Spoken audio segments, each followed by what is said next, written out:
Summer camp కోసం Singapore వెళ్ళినటువంటి Andhra Pradesh deputy CM Pawan Kalyan కుమారుడు మార్క్ శంకర్ అగ్ని ప్రమాదానికి గురై తర్వాత సురక్షితంగా బయటపడిన విషయం మనందరికీ తెలిసిందే.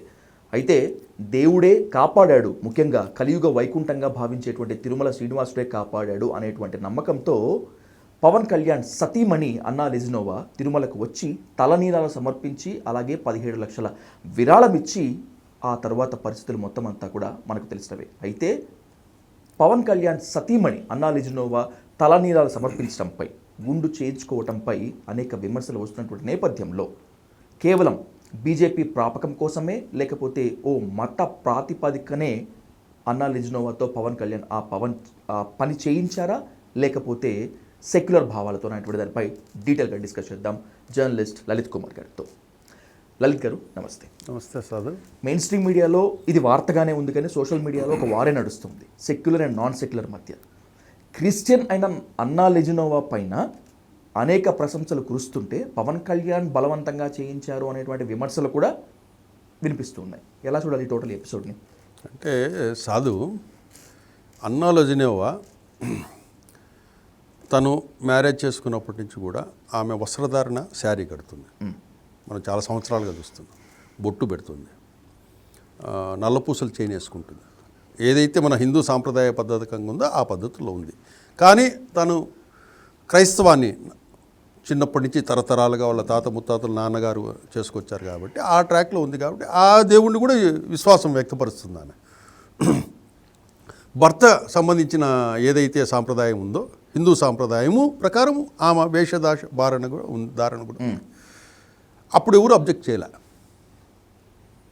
కానీ ఇప్పుడు దీన్ని ఎందుకు టార్గెట్ చేస్తున్నారంటే, ఎప్పుడైతే ఈ మార్క్ శంకర్కు సంబంధించి ఇన్సిడెంట్ జరిగిన తర్వాత అంతకుముందు బండబుడ్డలు తిట్టిన వాళ్ళంతా పవన్ కళ్యాణ్ని, అమ్మలక్కలు తిట్టించిన వాళ్ళంతా, పెళ్ళాలు అని వెంటాడి వేధించిన వాళ్ళంతా కూడా షాక్కు గురయ్యాను అని చెప్పి ట్వీట్ కూడా పెట్టారు. ఎవరో కాదు, మిస్టర్ జగన్మోహన్ రెడ్డి గారు. నువ్వు ఏదైతే పెళ్ళాలని వెంటాడి వేధించావో గత 5 సంవత్సరాలు, ఆ పెళ్ళానికి పుట్టిన బిడ్డే మార్క్ శంకర్. ఆ మార్క్ శంకర్ ఏదో ప్రమాదానికి గురైతేనే నేను షాక్కు గురయ్యానని చెప్పి ట్వీట్ పెట్టాడు. అలా స్పందించడం కరెక్ట్ కదా? కరెక్ట్ అనే విషయం కాదు. మొన్నటి వరకు ద్వేషించింది మీరే కదా. మీకు అర్హత ఉందా లేదా అని మీకు మీ వాళ్ళకి తెలియాలి. నేను నిన్నటి వరకు మిమ్మల్ని ద్వేషించా, దూషించా, నీ భార్యను నీ బిడ్డలను తిట్టించా, మీ బెడ్రూమ్లోకి వస్తానన్నా, నీ భార్య పెద్దదైతే ఏం చేస్తానో రక్త కన్నీరు పెట్టుకుంటావు అనిపించా. అటువంటి వ్యక్తి ఈరోజు పవన్ కళ్యాణ్ బిడ్డకి ఏదో జరిగింది అంటూనే షాక్కు గురి. ఎట్లయితావు షాక్కి? ఏదో నామకే వస్తే పెట్టారు. పెట్టకూడదని కాదు, మనకు ఆ వ్యక్తికి అర్హత ఉందా లేదా అని చెప్పి ఒకసారి ఆ మనిషే పరీక్షించుకోవాలి. అదొకటి ఫస్ట్. అయిపోయిన తర్వాత అప్పుడు ఆనందపడిన వాళ్ళు కూడా కొంతమంది ఉన్నారు. ఆ సందర్భంలో మార్క్ శంకర్కి ఇట్లా ప్రమాదం జరిగింది పవన్ కళ్యాణ్ కుమారుడికి సింగపూర్లో అంటూనే కొంతమంది సంతోషం కూడా పడ్డారు. అంటే వాళ్ళ ఉద్దేశం ఏంటంటే, ఏదైనా జరిగితే పవన్ కళ్యాణ్ మానసికంగా కుంగిపోతే, కుసించిపోతే చూడాలనుకున్నాళ్ళు కొంతమంది. ఎవరై ఉంటారు? అది జనానికి అందరికీ తెలిసిన విషయమే. పవన్ కళ్యాణ్ రాజకీయంగా ఎదగకూడదు, పవన్ కళ్యాణ్ రాకూడదు అని చెప్పి ఎన్నైతే మొన్న ఎన్నికల్లో కుట్రలు చేసి కుతంత్రాలు చేసి గత 5 సంవత్సరాలుగా లంజా కొడక అని ఈ విధంగా ఎన్ని అయితే తిట్టించారో వాళ్ళే సంతోషించారు. అంటే మానసికంగా కుంగిపోతాడు, రాజకీయంగా మనకు అడ్డు ఉండడు అనే ఉద్దేశంతో సంతోషపడిన వాళ్ళు ఉన్నారు. వీళ్ళు తర్వాత ఏం చేశారంటే, ఈ అన్ని ట్వీట్లు అన్నీ కూడా అది మామూలుగా పెట్టకపోతే బాగుండదు కాబట్టి చేశారు. బాగానే ఉంది. యాక్చువల్గా జన సైనికులంతా దీనికి రివర్స్లో చెప్పేవాళ్ళు. ఎప్పుడైతే పవన్ కళ్యాణ్ తనకు ట్వీట్లు సంబంధించిన వాళ్ళల్లో కూడా అందరికీ థ్యాంక్స్ చెప్పాడు. ఆ థ్యాంక్స్ చెప్పాడు కదా, క్లోజ్ చేశారు అని చెప్పి ఎవరు స్పందించలే జన సైనికులు కూడా. లేకపోతే కనుక ఘాటుగానే రివర్స్లో కౌంటర్ చేసేదానికి ఉన్నారు జన సైనికులు, వీర మహిళలు కూడా. ఇక్కడ తర్వాత ఏంటంటే ఆమె అన్నా లెజినోవా వాళ్ళు ఎప్పుడైతే హైదరాబాద్ తీసుకొచ్చారో అన్నా లెజినోవా వాళ్ళు ఏమనుకుంటే అప్పుడు వెంకటేశ్వర స్వామిని వేడుకున్నారు. స్వామి నా బిడ్డకి ఏం కాకూడదు, కాపాడు అని చెప్పి వేడుకున్నారు. అట్లా అందరినీ వేడుకొని ఉంటారు. ఆ తరుణంలో పవన్ కళ్యాణ్ అంతా వచ్చిన తర్వాత యాక్చువల్గా పవన్ కళ్యాణ్ ఎందుకు వెళ్ళలేదంటే అతనికి హెల్త్ బాగలేదు పవన్ కళ్యాణ్కి. అదొకటి, పవన్ కళ్యాణ్ అక్కడికి వెళ్ళటం వల్ల క్రౌడు ఇదవుద్ది. అందుకు ఆయనకి హెల్త్ బాగలేదు కాబట్టి ఆమె ఒకటి తలనీలాలు సమర్పించుకొని దేవునికి దర్శనం చేసుకుని కృతజ్ఞతలు చెప్పుకోవడానికి ఆమె వచ్చింది, తలనీలాలు ఇచ్చింది. అదొక మంచి మెసేజ్. అది పవన్ కళ్యాణ్ కుటుంబానికి ఎంత మైలేజ్ ఇచ్చే అంశం అంటే అది ఒక క్రైస్తవానికి సంబంధించిన వ్యక్తి అన్నా లెజినోవా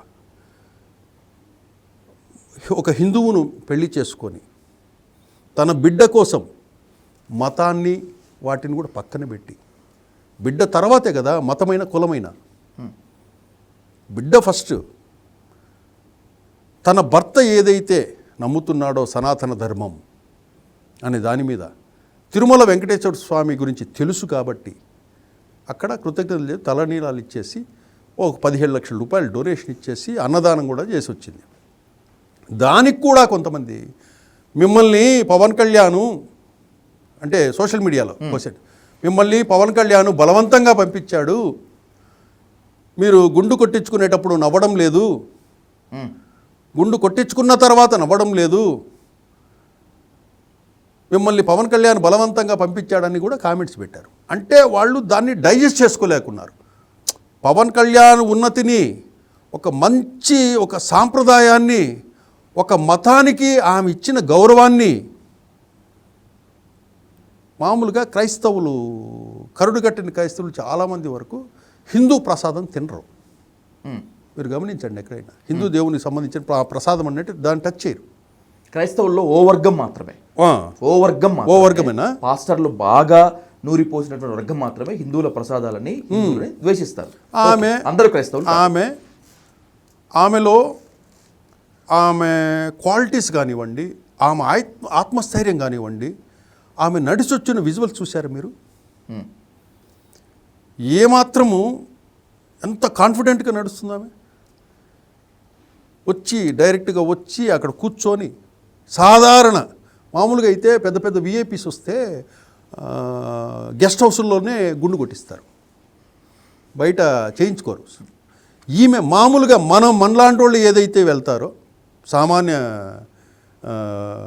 భక్తులు ఎవరైతే వెళ్తారో ఆ విధంగా ఆమె కూర్చొని తల వంచి తల నీలాలు ఇచ్చి ఆ నుంచి వచ్చి ప్రసాదం చేసుకొని ప్రసాదం వడ్డించి ఆమె కూడా తినింది.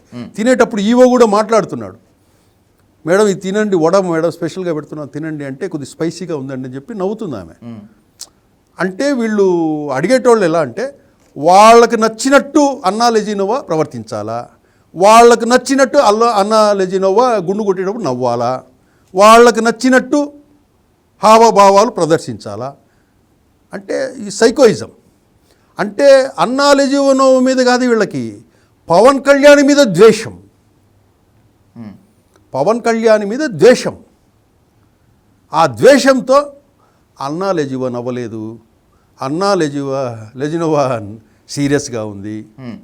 ఆమె చూడండి ఎంత బ్రహ్మాండంగా బాడీ లాంగ్వేజ్, ఆమె నడిచి వస్తుంటే విజువల్స్లో అంత కాన్ఫిడెంట్గా ఒక లేడీ వచ్చి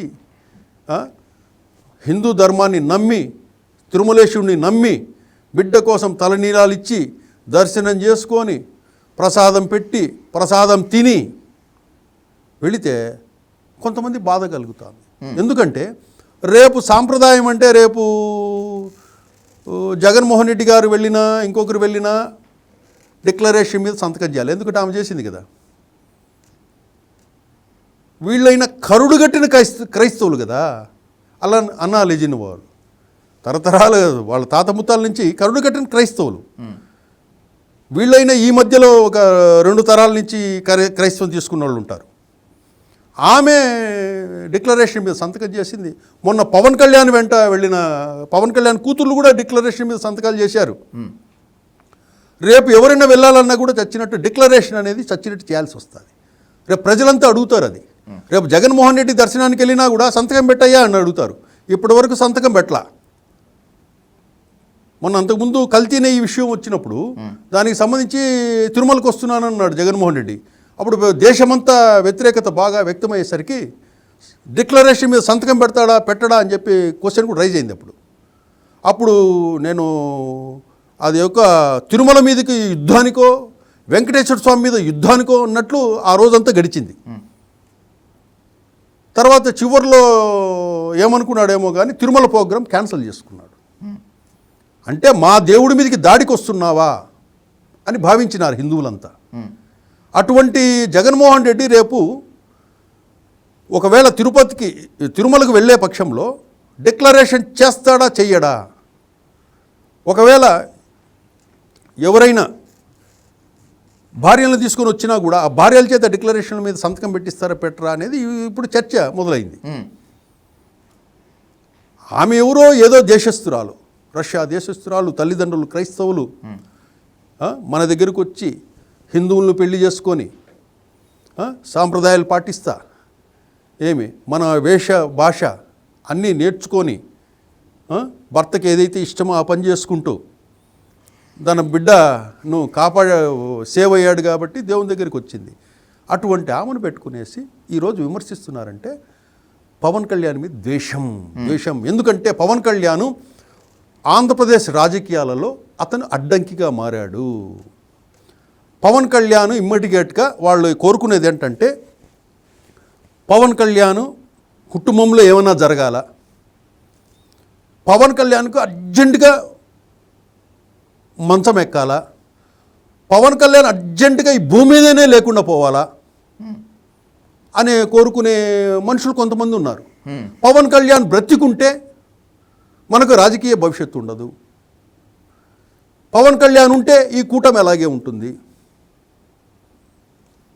పవన్ కళ్యాణ్ అనేవాడు ఒకడు లేకపోతే ఇంకా జనసేన ఉండదు